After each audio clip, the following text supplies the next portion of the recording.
मराठ्यांचा समावेश कुणबीमध्ये व्हावा आणि मराठा समाजाचा समावेश कुणबीमध्ये झाला पाहिजे।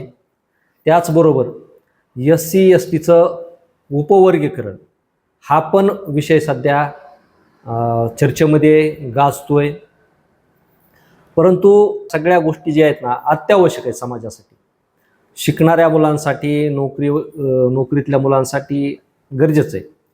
कारण ज्याचा शेर, ज्याचा तुकडा, ज्याचा वाटा त्याला मिळाला पाहिजे। वाटणी जर असमान झाली तर वाद ही होणारच। आता याच्यामध्ये उपवर्गीकरणामध्ये SC मधल्या ज्या जाती आहेत त्यांचं वर्गीकरण होणं ही वाईट गोष्ट नाही ना। ज्याच्या लोकसंख्येच्या प्रमाणात ज्याचा त्याचा वाटा मिळालाच पाहिजे। अगदी त्याच पद्धतीनं मराठा समाजाला सुद्धा त्यांच्या वाट्याचं आरक्षण त्यांना मिळालंच पाहिजे ना। परंतु हे सगळं करत असताना, हे सगळी मागणी होत असताना हे राजकारणाच्या दृष्टिकोनातून होतंय, ह्याची फार मोठी खंत आहे। कारण आपल्याला आरक्षणाचं वर्गीकरण असेल, आरक्षणाची गरज असेल, 15-20 वर्षापूर्वी आपल्याला अत्यंत आवश्यकता होती आरक्षणाची।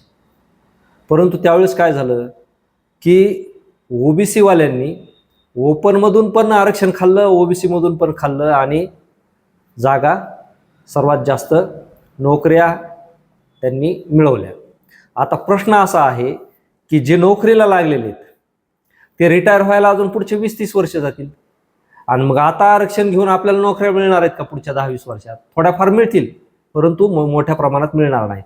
आणि दुसरी गोष्ट आणखीन एक आहे की आज आरक्षण महत्त्वाचं आहे का शिक्षण महत्त्वाचं आहे हे ठरवावं लागेल। म्हणजे एकीकडे तुम्ही आरक्षण मागायला चालले आणि दुसरीकडं शिक्षणामधला भ्रष्टाचार पुढे यायला लागला आणि त्याचबरोबर शिक्षणामधली जी फीस आहे त्याचं खाजगीकरण आहे ते वाढायला लागलं। म्हणजे काल नीटचा पेपर फुटला गेला, त्या नीटच्या पेपर फुटीमध्ये जात पाहून पेपर फुटला का? जात पाहून त्यांचे मार्क वाढले का? आणि जात पाहून त्यांना प्रवेश मिळणार आहेत का? सांगायचं तात्पर्य एवढंच आहे, आरक्षण तुम्ही दिलं काय आणि नाही दिलं काय? त्या जातीमधल्या, म्हणजे जात कुठली बी असू द्या, OBC असू द्या, SC असू द्या, ST असू द्या, त्यामधले जे प्रगत झालेले लोक आहेत, त्यामधले जे सुधारित झालेले लोक आहेत तेच लोक ह्या आरक्षणाचा फायदा घेतात, तेच लोक नोकऱ्यामध्ये लागतात। जे बॅक फूटवरती लोक आहेत, जे दारिद्र्य भोगतायत, जे अजूनही त्यांना शिक्षण घ्यायला पैसे नाहीत आणि ज्यांची अजून परिस्थितीच बदललेली नाही, त्यांना ह्या आरक्षणाचा फायदा काय? काहीच फायदा नाही ना। त्यांना 10वी-12वी पर्यंत पोरग शिकवणं किंवा मुलगी शिकवणं हे मुश्किल आहे। आज जर तुम्ही बघितलं ना तर खरं आरक्षण मागण्यापेक्षा ना बदलत्या शिक्षणावरती आंदोलन व्हायला पाहिजे।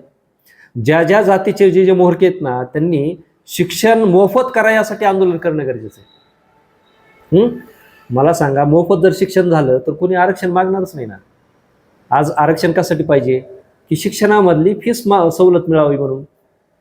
कारण इथं नोकऱ्याचा भरोसा राहिला नाही ना, सरकारी नोकऱ्या राहिल्यातच कुठं, कंत्राटी सुरू झालेले आणि पुढच्या 5-10 वर्षामध्ये सगळंच कंत्राटी होणार आहे। फक्त राज्यकर्ते, शासन नेते सोडले तर भविष्यात कदाचित कलेक्टर, डेप्युटी कलेक्टर, तहसीलदार हे सुद्धा कंत्राटी करू नये सरकारने। होऊ शकतं ना, कारण तुमची लोकशाहीच राहिलेली नाही। आता खाजगीकरणातून हुकुमशाही आलेली, शिक्षणातून, कंत्राटीकरणातून शिक्षण सुद्धा आता भांडवलदारांच्या हातात गेलेले। शेती चालली होती, ते पंजाबच्या शेतकऱ्यांनी अडवली, 700 शेतकऱ्यांचे मृत्यू झाले, परंतु कायदे मागं घेतोय म्हणणाऱ्या पंतप्रधानांनी कायदे मागं घेतले नाही, ते तसेच दाबून ठेवलेले। म्हणजे तुमची शेती सुद्धा लुबाडून घ्यायचीच। गायरानं सरकारी जमिनी ते तर विक्रीला काढल्याच आहेत। म्हणजे तुमचं राहिलंय काय इथं? म्हणजे जे जातच राहिली नाही, जो धर्मच राहिला नाही, त्याच्या आरक्षणासाठी तुम्ही आज लढता। म्हणजे हत्ती गेला आणि शिपूट राहिला। म्हणजे लढणाऱ्याला मी नावं ठेवीत नाही, पण त्यांनी लढावं कशासाठी ह्याचं चिंतन त्यांनी करण्याची गरज आहे। तुमच्याच जातीमधल्या मागास राहिलेल्या, पाठीमागे राहिलेल्या जातीतल्या माणसासाठी तुम्ही लढा ना, बरोबर आहे का नाही? त्यांच्यासाठी मोफत शिक्षण कसं मिळेल त्याच्यासाठी आंदोलन करा ना। म्हणजे तुम्ही राजकारण जाती पुढं करायच्या, जातीचा मोहरका व्हायचा, सरदार व्हायचं आणि फायदा कोणाला मिळून द्यायचा? हे आपल्या मानगुटीवर बसलेल्या राज्यकर्त्यांना मिळून द्यायचा निवडणुका जिंकासाठी. हां, आणि प्रश्न तुमचे पुन्हा उगं थोडंसं काय म्हणायचं, मधाचं बोट लावल्यासारखं निकाली काढल्यासारखं करायचं, जिथल्या तिथे प्रश्न. 50 वर्ष झाले, 70 वर्ष झाले, तुमच्या जाती धर्माचेच प्रश्न सुटले नाही, आणि काय असे दिवे लावणार आहेत तुम्ही? 75 वर्ष जर तुम्हाला जाती धर्माचे हेवे दावे सोडिता येत नाही, तर तुम्ही काय प्रगत होणार आहेत? प्रगत होण्याच्या लायकीचे नाहीत तुम्ही. आपलं कुणाचे तरी गुलाम व्हा आणि कुणाच्या तरी पाट्या उचला, शेणं उचला, मातीमध्ये झिजा मरा. काय हे फक्त काय आहे की वरवर दाखविणारे, स्वप्न दाखवणारे लोक येतील जातील, यापूर्वी आले गेले, उद्धार कुणाचाही झाला नाही.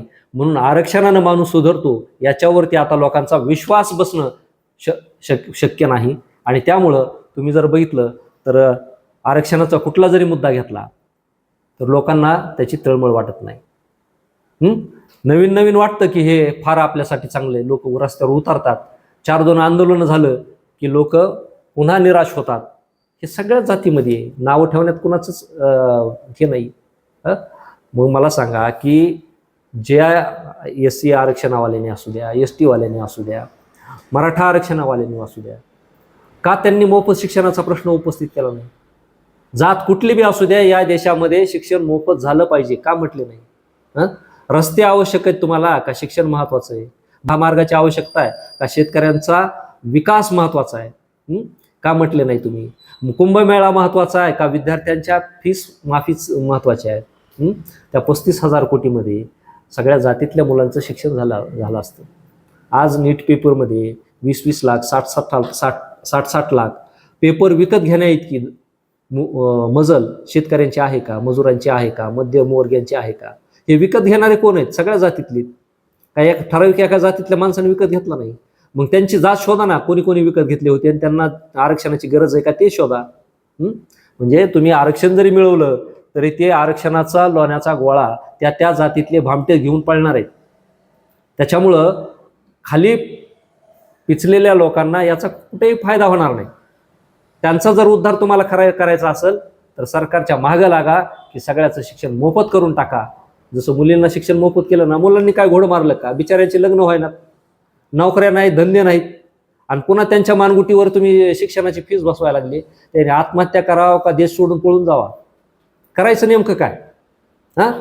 हे राज्यकर्ते जगू द्यायनात. हे आंदोलन झालं की ते आंदोलन करा, ते आंदोलन झालं की ते करा, आणि नुसते स्वप्न दाखवून मागं पळवायला लागले. एक दिवस हे असा बेजार होऊ नये इथल्या देशातला युवक की ते कुऱ्हाडी घेऊन ह्या राज्यकर्त्याच्या महागं लागल. म्हणजे इथं चिथावणीखोर मी बोलत नाही. आपण त्यांना, तुम्ही त्यांच्या मानसिकतेचा विचार करा ना थोडासा. त्यांनी किती झेलावं, म्हणजे त्यांनी हिंसक व्हावं अशी परिस्थिती कोण निर्माण करतंय? राज्यकर्तेच निर्माण करतात. मग ते हिंसक झाले तरी मग तरी गुन्हेगार. म्हणजे एकतर तुम्ही काय करा, नाही सहन होत नसल तर जागच्या जागेवर मारा, नाहीतर हिंसा करा. हे काय सरकार म्हणजे नेमकं या देशातल्या तरुण पिढीला नेमकं घेऊन जातंय कुठं? का फक्त तुमच्या राजकारणासाठी सगळा देश वेटीस धरायचा, सगळा समाज वेटीस धरायचा, सगळा धर्म वेटीस धरायचा? किती वाईट परिस्थितीमध्ये ना. मग हे आंदोलन करतात ना, हे आंदोलनं हे समाजाची जातीची दिशाभूल आहेत. फक्त 2 गोष्टीवरती इथं आंदोलन गरजेचे आहेत मुलांच्या बाबतीत.